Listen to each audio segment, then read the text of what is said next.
हरे हरे। आप सभी का हार्दिक स्वागत है आपके अपने चैनल कथा संसार में। आज हम सुनने जा रहे हैं पौष मास महात्म्य कथा के पहला अध्याय की पावन कथा। अगर आप चैनल पर नए हैं तो कृपया लाल बटन दबाकर चैनल को सब्सक्राइब करें और बेल आइकन को दबाना ना भूलें ताकि आने वाले सभी पवित्र वीडियो का नोटिफिकेशन आपको समय पर मिलता रहे। कमेंट बॉक्स में श्रद्धापूर्वक लिखें ओम नमो भगवते वासुदेवाय। तो आइए अब आरंभ करते हैं पौष मास महात्म्य कथा के पहला अध्याय का पवित्र श्रवण। तो प्रेम से बोलिए भगवान विष्णु की जय, माता लक्ष्मी की जय, भगवान श्री कृष्ण की जय, सर्व देवी देवताओं की जय। बहुत समय पहले उत्तर भारत के एक छोटे से गांव में ध्रुव नाम का एक बालक रहता था। उसका दिल साफ था, बातों में मिठास थी और आँखों में मासूम चमक। ध्रुव राजा उत्तानपाद और रानी सुनीति का बेटा था। सुनीति बहुत शांत, दयालु और सच्ची थी, पर राजा की दूसरी रानी सुरुचि ध्रुव को बिल्कुल नहीं चाहती थी। एक बार की बात है, ध्रुव महल के आंगन में खेल रहा था। उसने देखा कि उसका छोटा भाई उत्तम राज सिंहासन पर बैठा है और राजा उसे गोद में लिए हुए हैं। यह देखकर ध्रुव भी भागकर पिता की गोद में बैठने गया, लेकिन तभी सुरुचि ने हाथ रोककर कहा, ध्रुव, अगर राजा की गोद में बैठना है तो पहले मेरे गर्भ से जन्म लेना होगा। तुम यहाँ नहीं बैठ सकते।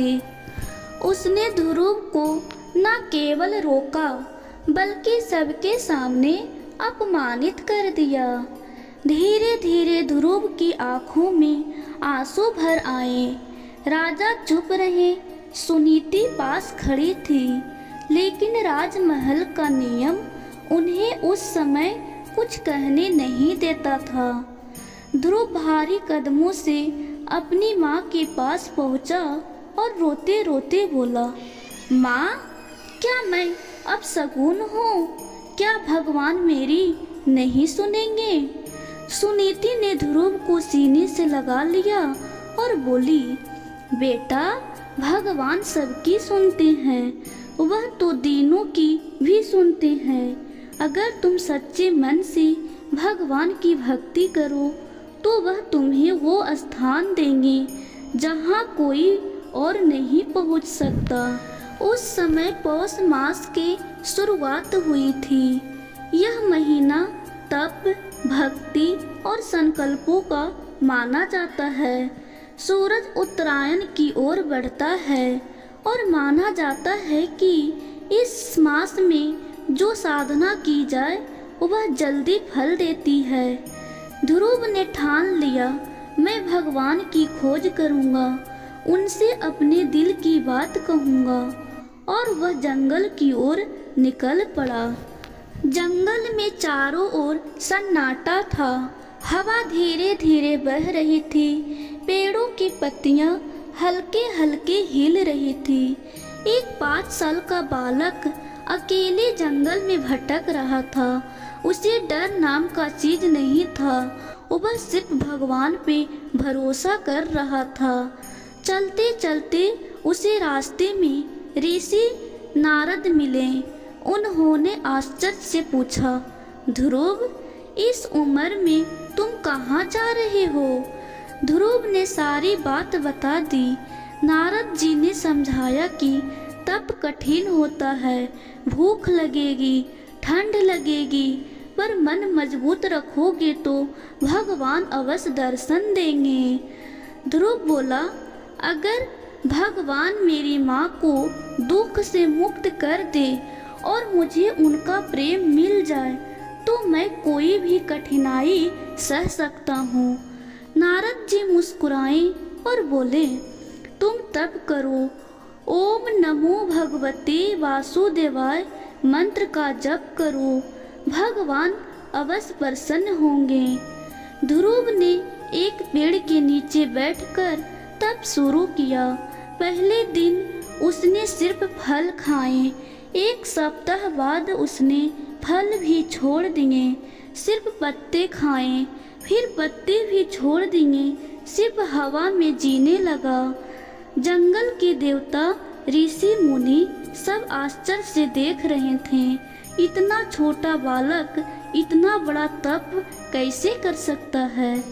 ध्रुव ने पूरे मास में कठोर तप किया, चाहे ठंड हो, भूख हो, जानवरों की आवाज हो, ध्रुव का मन अडिग रहा। एक दिन ध्रुव मंत्र जप रहा था, ओम नमो भगवते वासुदेवाय। इतने में पूरा वातावरण चमक उठा, सुगंध फैल गई। धीरे धीरे चमक एक दिव्य आकृति में बदल गई। स्वयं भगवान विष्णु प्रकट हो गए। ध्रुव के हाथ कांपने लगे, वह बोल ही नहीं पा रहा था। भगवान ने मुस्कुराकर उसके सिर पर हाथ रखा और कहा, ध्रुव, तुम्हारी तपस्या से मैं बहुत प्रसन्न हूँ। माँ का दुख दूर होगा और तुम्हें ऐसा स्थान मिलेगा जो किसी को भी नहीं मिला। आकाश में ध्रुव तारा मंडल के रूप में। ध्रुव धन्य हो गया।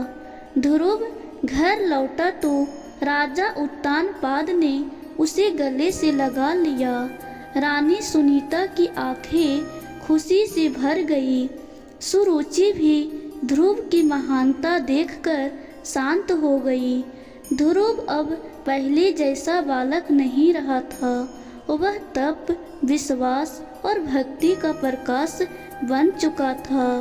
इस कथा से हमें सीख मिलती है, अपमान मिलने पर टूटना नहीं चाहिए। अगर दिल साफ हो और मन में सच्ची लगन हो तो भगवान जरूर मार्ग दिखाती हैं। पौष मास का महत्व तप, संयम और भक्ति से मन मजबूत होता है। छोटी उम्र में ही बड़ा संकल्प लिया जा सकता है। इस प्रकार पौष मास की पहला अध्याय समाप्त हुआ। अगर मेरी वीडियो अच्छी लगी हो तो प्लीज़ लाइक, सब्सक्राइब और शेयर ज़रूर कीजिएगा। अब हम मिलते हैं अगली वीडियो में।